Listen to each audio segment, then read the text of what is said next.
Hari raya kedua Cik Iman pergi beraya di tempat Pakcik Bahar ni.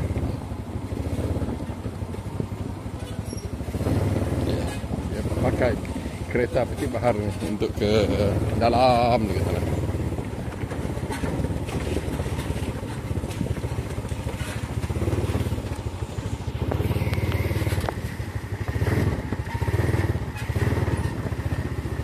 Jangan kita terkubur di jalan yang licin lah. Naik kita. Turun. Hujan kan.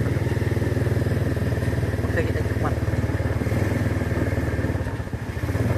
Yang pun dua ikut. Biasa lah. Padahal tadi tidur je. Ya, dia nampak keretanya tu berjalan. Kereta si abang tu. Selalu tu.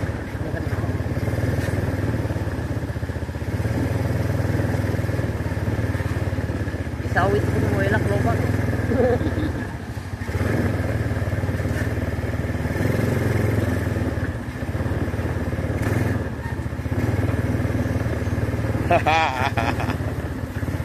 Kan? Tengok kereta kami. Kereta untuk kami pakai bergaya. Buatan sendiri. Engineer Bang Bahar.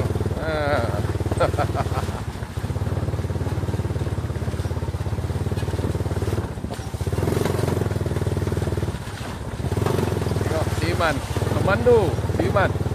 Dalam ladang boleh Di luar tak layak lagi, belum ada lesen. Kalau dalam ladang tak pulang. Dalam sawit pun jalan terus.